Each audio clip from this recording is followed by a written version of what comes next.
सबसे पहली बात तो ये है कि ये कानून जो मोदी सरकार ने आज से 4 साल पहले बनाया था वो संविधान के खिलाफ है।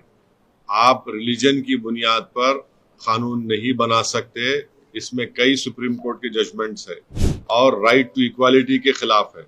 आप कैसे हर रिलीजन को आप उसकी इजाजत दे रहे हैं उनको, और आप जो रिलीजन जिनका इस्लाम है उनको आप नहीं दे रहे, वो एक पॉइंट है।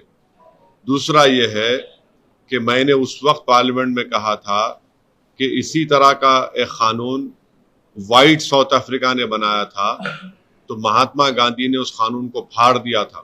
मैंने भी पार्लियामेंट में इस CAA के उस बिल को फाड़ा था। तीसरी बात यह है कि अब 4 साल के बाद ये सरकार रूल्स बना रही है।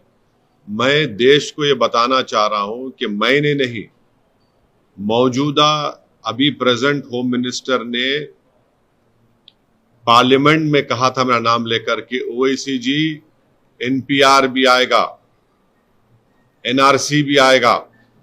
कई टीवी के इंटरव्यूज में उन्होंने बात कही थी। तो हम ये बताना चाह रहे हैं कि CAA एक्ट को सिर्फ आप CAA से मत देखिए, इसको आपको NPR से और NRC से जोड़कर देखना पड़ेगा।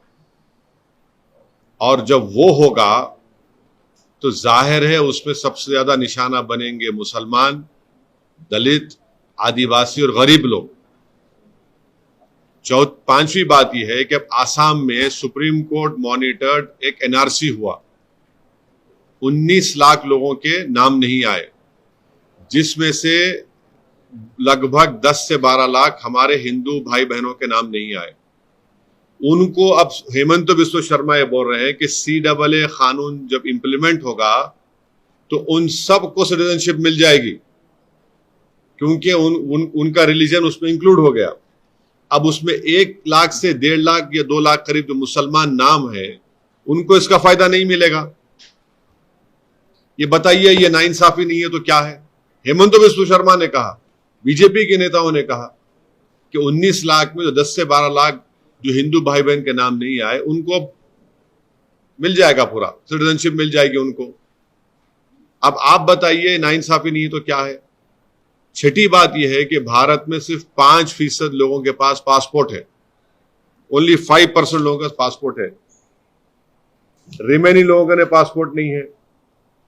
और फिर आधार कार्ड आप देख लिए, प्रूफ ऑफ सिटीजनशिप नहीं है, उसमें कुछ लिखा हुआ आधार कार्ड में।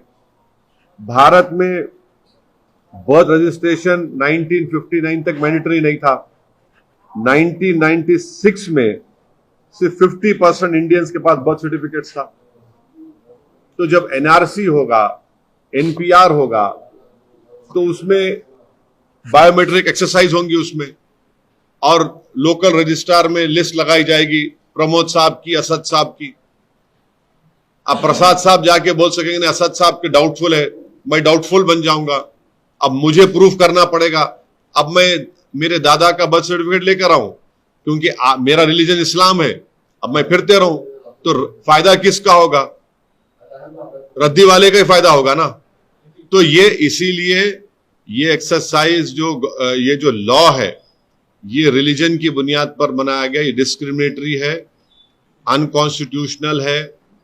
और ये बोलना कि जो हमारे हिंदू और सिख भाई या क्रिश्चियन भाई जो पाकिस्तान में, अफगानिस्तान में, बांग्लादेश में रह रहे हैं, उनको सिटीजनशिप नहीं दे सकते, झूठ है ये। हमेशा सरकार के पास इख्तियार था, एग्जीक्यूटिव ऑर्डर से आप दे सकते थे।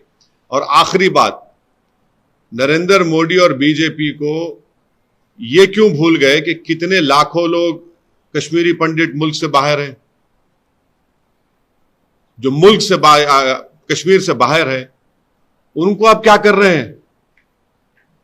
उनको आप क्या कर रहे हैं? भूल गए आप कश्मीरी पंडितों को? कम से कम 5 लाख कश्मीर के बाहर है, लेकर जाइए ना कश्मीर में उनको। इंग्लैंड में इंडियन, जो वहां के इंडियंस यहां पर वहां चले गए जो इलीगल, उनको वापस लेकर आइए। ग्रेट ब्रिटेन बोल रहा है कि लेकर आइए वापस, सरकार बोलती है हम नहीं लेकर आएंगे। तो ये गलत है, डिस्क्रिमिनेटरी है, अनकॉन्स्टिट्यूशनल है। सरकार के पास पहले से पावर्स थे और है और रहेंगे कि वो जो हिंदू भाई बहन पाकिस्तान में है या बांग्लादेश से है, आप दे सकते हो उनको। और मैंने खुद केस डाला है सुप्रीम कोर्ट में। हम लोग जब CAA का हियरिंग हुई थी, हमारे लॉयर जनाब निजाम पाशा साहब ने स्टे की मांग की थी, तो गवर्नमेंट ने कहा था कि अभी हम रूल्स नहीं बनाए। अब जब रूल्स बनाए तो हम सुप्रीम कोर्ट में डालेंगे और इसके ऊपर हम कोशिश करेंगे कि सुप्रीम कोर्ट में जाकर इसको उठाया जाए, इस मसले को।